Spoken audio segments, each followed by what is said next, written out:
Hello viewers, welcome back to ಕೋಟ್ರಿಟ್ channel. ಹೇಗಿದ್ದೀರಾ? After long time video upload ಮಾಡ್ತಾ ಇದ್ದೀನಿ. ಮುಂಚೆ ಹೇಗೆ ಸಪೋರ್ಟ್ ಮಾಡ್ತಾ ಇದ್ದೀರಾ ಅದೇ ರೀತಿ ಇನ್ನು ಮುಂದೆ ಕೂಡ ಸಪೋರ್ಟ್ ಮಾಡಿ. ನಾನಿವತ್ತು ಮ್ಯಾಂಗೋ ಸೀಸನ್ ಆಗಿರೋದ್ರಿಂದ ಮ್ಯಾಂಗೋ ಪ್ಯಾನ್ ಕೇಕ್ ಮಾಡ್ತಾ ಇದ್ದೀನಿ. ಇಲ್ಲಿ ನಾನು ಒಂದು ಮಾವಿನ ಹಣ್ಣು ತೊಗೋತಿದ್ದೀನಿ, ಹಾಗೆ ಸಣ್ಣ ಬೌಲ್ನಲ್ಲಿ 2 ಕಪ್ನಷ್ಟು ರವೆ ತೊಗೊಂಡಿದ್ದೀನಿ. ಇದು ಸ್ವಲ್ಪ ಹುಳಿ ಇತ್ತು, ಹಾಗಾಗಿ ನಾನು ಇದಕ್ಕೆ ಸ್ವಲ್ಪ ಬೆಲ್ಲ ಆ್ಯಡ್ ಮಾಡ್ಕೊತಾ ಇದ್ದೀನಿ. ಹಾಗೆ ನೀವು ಬೆಲ್ಲ ಅಥವಾ ಶುಗರ್ ಆದ್ರೂ ಆ್ಯಡ್ ಮಾಡ್ಕೋಬೋದು, ತುಂಬ ಚೆನ್ನಾಗಾಗುತ್ತೆ. ಮಕ್ಕಳಿಗೆಲ್ಲ ಸ್ಕೂಲ್ ಸ್ಟಾರ್ಟ್ ಆಗ್ತಾ ಇದೆ, ಹಾಗೆ ಸ್ನ್ಯಾಕ್ಸಿಗೆಲ್ಲ ಬೇಕಾಗುತ್ತೆ, ಟಿಫಿನ್ ಬಾಕ್ಸ್ ಸ್ನ್ಯಾಕ್ಸ್ ಬಾಕ್ಸಿಗೆಲ್ಲ.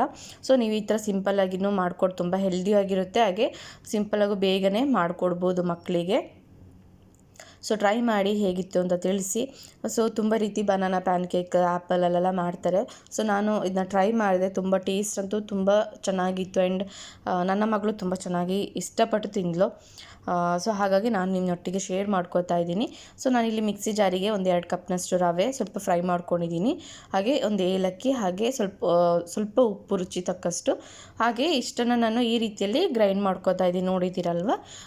ರವೆ ಚೆನ್ನಾಗಿ ಸ್ವಲ್ಪ ಫ್ರೈ ಮಾಡ್ಕೊಂಡು ಆಮೇಲೆ ಗ್ರೈಂಡ್ ಮಾಡ್ಕೊಳ್ಳಿ.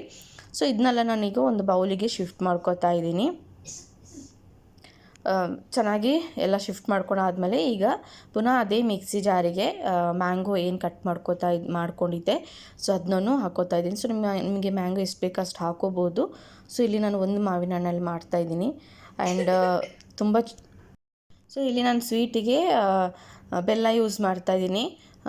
ಹೆಲ್ದಿಯಾಗಿರುತ್ತೆ, ಹಾಗೆ ಟೇಸ್ಟ್ ಕೂಡ ಚೆನ್ನಾಗಿರುತ್ತೆ. ಹಾಗಾಗಿ ರುಚಿ ಸ್ವೀಟ್ ನೋಡ್ಕೊಂಡು ಹಾಕೋಬೋದು. ತುಂಬ ಸಿಹಿ ಬೇಕು ಅಂದರೆ ಜಾಸ್ತಿ ಹಾಕೋಬೋದು ಶುಗರ್ ಅಥವಾ ಜಾಗ್ರಿನ. ಇದನ್ನ ಈ ರೀತಿಯಲ್ಲಿ ಗ್ರೈಂಡ್ ಮಾಡ್ಕೊಳ್ಳಿ.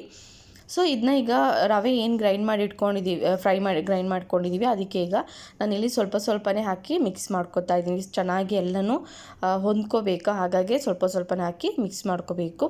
ಹಾಗೆ ಇದಕ್ಕೆ ಸ್ವಲ್ಪ ಹಾಲು ಕೂಡ ನಾನಿಲ್ಲಿ ಹಾಕ್ಕೋತಾ ಇದ್ದೀನಿ. ನನ್ನ ವೀಡಿಯೋ ಸ್ಕಿಪ್ ಆಗಿದೆ, ಹಾಗಾಗಿ ನಾನು ಫಸ್ಟೇ ಹೇಳ್ತಾ ಇದ್ದೀನಿ. ಫಸ್ಟ್ ಮ್ಯಾಂಗೋ ಹಾಕಿ ಚೆನ್ನಾಗಿ ಇದನ್ನ ಮಿಕ್ಸ್ ಮಾಡ್ಕೋಬೇಕು, ಈ ರೀತಿಯಲ್ಲಿ ನೋಡ್ತಿದ್ದೀರಲ್ವ. ಈ ರೀತಿಯಲ್ಲಿ ಮಿಕ್ಸ್ ಮಾಡ್ಕೊಳ್ಳಿ.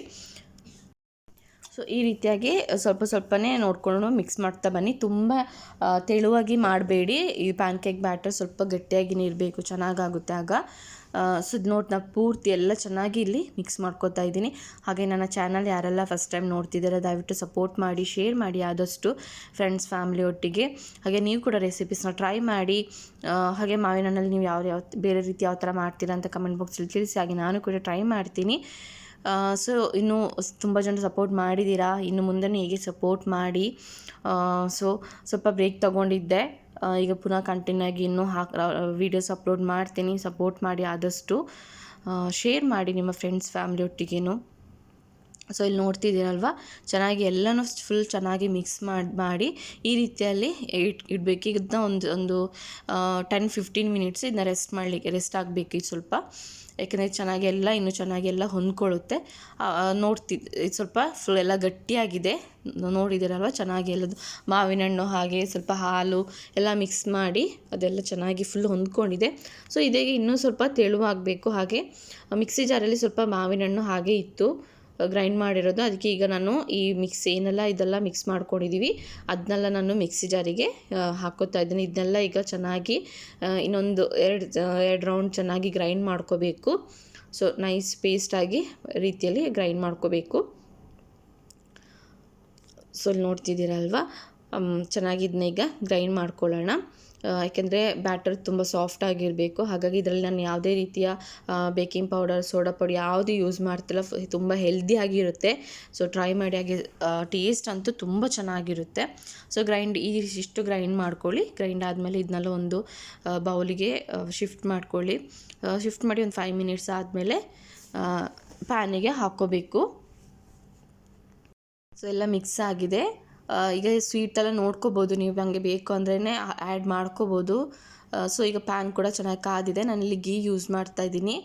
ಈಗ ಸಣ್ಣ ರೀತಿಯಲ್ಲಿ ಬ್ಯಾಟರ್ನ ನಿಮ್ಗೆ ಯಾವ ಥರ ಬೇಕೋ ಆ ಥರ ಹಾಕೋಬೋದು ಶೇಪ್. ಇದನ್ನ 2 ಕಡೆ ಸ್ವಲ್ಪ ಗೋಲ್ಡನ್ ಬ್ರೌನ್ ಆಗೋ ತನಕ ಚೆನ್ನಾಗಿ ಇದನ್ನ ಬಾಯ್ಲ್ ಮಾಡ್ಕೋಬೇಕು. ಯಾಕೆಂದರೆ ರವೆ ಆಲ್ರೆಡಿ ಫ್ರೈ ಆಗಿದೆ ಚೆನ್ನಾಗಿ, ಆ್ಯಂಡ್ ಚೆನ್ನಾಗಿ ಗ್ರೈಂಡ್ ಆಗಿರೋದ್ರಿಂದ ಬೇಗನೆ ಆಗುತ್ತೆ.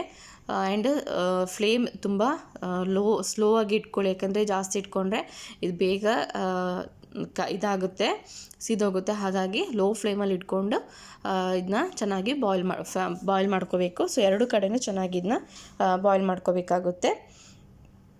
ಸೊ ಟ್ರೈ ಮಾಡಿ. ಈಗಂತೂ ಮಾವಿನಕಾಯಿ ನಿಮಗೆ ಎಲ್ಲ ಕಡೆಯೂ ಸಿಗ್ತಾ ಇದೆ. ಹಾಗೆ ಬೇರೆ ಬೇರೆ ರೀತಿಯ ಮಾವಿನ ಹಣ್ಣು ಕೂಡ ಸಿಗುತ್ತೆ. ಸೊ ಟ್ರೈ ಮಾಡಿ, ತುಂಬ ಚೆನ್ನಾಗಿರುತ್ತೆ ಅಂತ, ಡಿಫ್ರೆಂಟ್ ಟೇಸ್ಟೇ ಇರುತ್ತೆ. ಇದನ್ನ ನೀವು ಇದೇ ರೆಸಿಪಿನ ನೀವು ಸ್ಟೀಮ್ ಕೂಡ ಮಾಡ್ಕೋಬೋದು ಇಡ್ಲಿ ರೀತಿಯಲ್ಲಿ, ಅದು ಕೂಡ ತುಂಬ ಚೆನ್ನಾಗಾಗುತ್ತೆ. ಸೊ ಇನ್ನೊಮ್ಮೆ ನಾನು ಅದನ್ನು ಕೂಡ ಶೇರ್ ಮಾಡ್ಕೋತೀನಿ ನಿಮ್ಮೊಟ್ಟಿಗೆ. ಸೊ ಇಷ್ಟ ಆದರೆ ಸಾಕು. ನೋಡ್ತಿದ್ದೀರಲ್ವ, ಚೆನ್ನಾಗಿದು ಫ್ರೈ ಆಗಿದೆ ಒಂದು ಕಡೆ. ಈಗ ಇನ್ನೊಂದು ಕಡೆ ಫ್ರೈ ಮಾಡ್ಕೋತಾ ಇದ್ದೀನಿ. ಆಲ್ಮೋಸ್ಟ್ ರೆಸಿಪೀಸ್ ರೆಡಿ ಆಗ್ತಿದೆ. ಸೊ ಇದನ್ನು ನೀವು ಹಾಗೇ ತಿನ್ಬೋದು, ಇಲ್ಲ ಜೇನುತುಪ್ಪ, ಇಲ್ಲ ಇನ್ನು ನಿಮಗೆ ತುಪ್ಪ ಬೇಕಂದ್ರೂ ಅದನ್ನ ಕೂಡ ಹಾಕಿ ಸರ್ವ್ ಮಾಡ್ಕೋಬೋದು. ತುಂಬ ಚೆನ್ನಾಗಾಗುತ್ತೆ. ಸೊ ನಾನು ಬೇರೆ ಬೇರೆ ರೀತಿಯಲ್ಲಿ ಮಾಡಿದ್ದೀನಿ. ಇದು ಸೇಮ್ ಒಂದೇ ಶೇಪಲ್ಲಿ ಮಾಡೋಕ್ಕಿಂತ ಬೇರೆ ಬೇರೆ ರೀತಿಯಲ್ಲಿ ಮಕ್ಕಳಿಗೆ ಇಷ್ಟ ಆಗುತ್ತೆ. ಹಾಗಾಗಿ ಸೊ ಆಲ್ಮೋಸ್ಟ್ ಎಲ್ಲ ರೆಡಿ ಆಗಿದೆ. ಸೊ ಇಷ್ಟ ಆದರೆ ಲೈಕ್ ಮಾಡಿ, ಶೇರ್ ಮಾಡಿ, ಕಮೆಂಟ್ ಮಾಡಿ. Thank you for watching.